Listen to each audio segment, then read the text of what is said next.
இந்த வீடியோவில் நம்ம எதை பற்றி பார்க்க போகிறோம்னா ராகு கேது பெயர்ச்சியை தான் பார்க்க போகிறோம். 2025 ராகு கேது பெயர்ச்சி ரிஷபத்துக்கு என்ன மாதிரியான பலன்களை கொடுக்க போகுது அப்படின்றத முழுமையாக இந்த வீடியோவில் பார்க்க போகிறோம். அதாவது ரிஷபத்தை பொறுத்த வரைக்கும் இந்த ராகு பார்த்திங்கன்னா கரும ராகு, கருமஸ்தானம் என்று சொல்லக்கூடிய 10ஆம் இடத்துல ராகு அடுத்த 1.5 வருடம் இருக்க போகுது. இந்த கருமராகு என்னங்க பண்ண போகுது, பெருசாக குடைச்சலை கொடுக்குமா அப்படின்னு பயப்படுறதுக்கு ஒன்றுமே இல்லை. அது ஏண்டா இந்த கருமஸ்தானம் என்று சொல்லுவோம், தொழில் பாவம் என்று சொல்லுவோம். அது 10ஆம் இடம். அந்த 10ஆம் இடத்துல ராகு வர்றது என்றும் நல்ல ராஜயோகம் தான் தரும். ஏன்னா 10ல் ஒரு பாவியாவது இருக்கணும் என்பது ஜோதிடவியல். அந்த 10ல் ஒரு பாவி இருந்து தானாக கூட ஒரு பாவி தொழிலை பண்ணி வாழ்க்கையை ஓட்டுவோம் என்று அப்படி சொல்லுவாங்க. பாவி என்று சொல்வது தீய கிரகம். ராகு கேது பார்த்திங்கன்னா தீய கிரகம் தான் ஜோதிடத்தில். ஆனால் அவங்க தான் எந்த ஸ்தானத்தில் இருக்கிறாங்கன்றது ரொம்ப முக்கியம். ஸோ அது தொழில் பாவத்தில் அடுத்த 1.5 வருடம் ராகு பகவான் இருக்கும்போது தொழில் ரீதியாக நீங்கள் எடுக்கக்கூடிய எந்த முயற்சியாக இருந்தாலும் ராகுவுடைய சப்போர்ட் முழுமையாக உண்டு. ராகு அசுரத்தன்மையான வளர்ச்சியை கொடுக்கக்கூடிய கிரகம். காரணம் என்ன அப்படின்னா, ராகுவே ஒரு அசுரன் தான். அசுரன் அவனுடைய உடம்பை 2ஆக வெட்டப்பட்டு தலைப்பகுதி ராகுவாகவும் உடம்பு பகுதி கேதுவாகவும் வரும். இதுதான் அது உருவான கதை.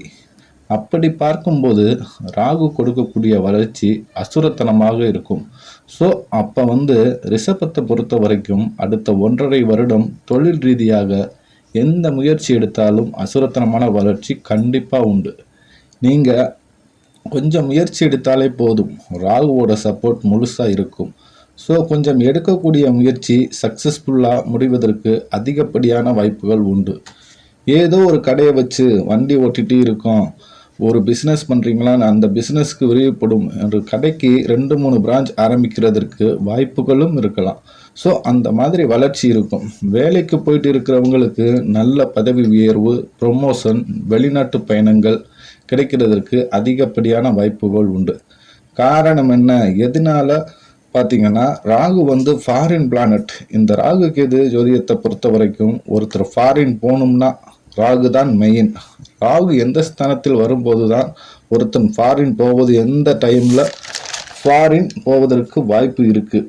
இதெல்லாம் ஜாதகத்தில் சப்போர்ட் பண்ணுதா அப்படின்னு பார்க்கணும்னா அதில் ராகு தான் கீ பிளானட். இந்த கீ பிளானட் தான் தொழில் ஸ்தானத்தில் இருக்கிறதுனால தொழில் ரீதியாக வேலைக்காக ஃபாரின் போவதற்கு அதிகப்படியான வாய்ப்புகள் உண்டு. அதே மாதிரி சிலர் ஃபாரின் வேலை தேடிக்கிட்டு இருக்கீங்கன்னா இந்த காலகட்டம் கிடைக்கிறதுக்கு அதிகப்படியான வாய்ப்புகள் உண்டு. ரிஷபத்தை பொறுத்த வரைக்கும் அடுத்த 1.5 வருடம் நடக்குதோ இல்லையோ வேலைக்காக வெளிநாட்டிற்கு ஈஸியாக போயிடுவீங்க.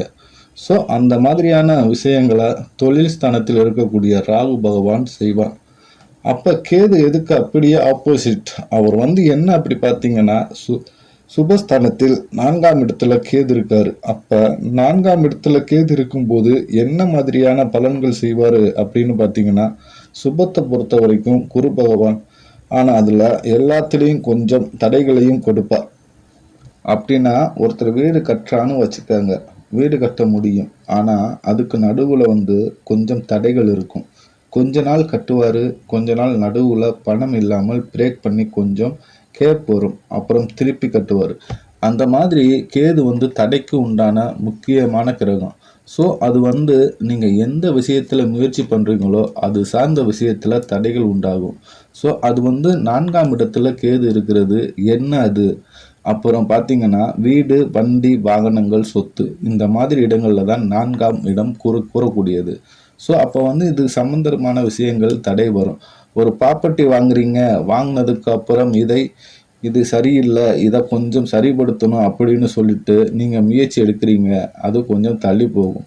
இந்த மாதிரி விஷயங்கள் டிலே ஆகும். வீடு கட்ட ஆரம்பிச்சிருக்கீங்களே அது கொஞ்சம் டிலே ஆகும். ஸோ வண்டி வாங்கி பண்ணலாம். ஒரு 4 வண்டி வாங்கி ஒரு டிராவல்ஸ் நடத்தலாம். அப்புறம் முயற்சி பண்ணீங்கன்னா, அது வண்டி வாங்குறது கூட ஆரம்பிக்கிறதுல ஒரு சில தடைகள் இருக்கும்.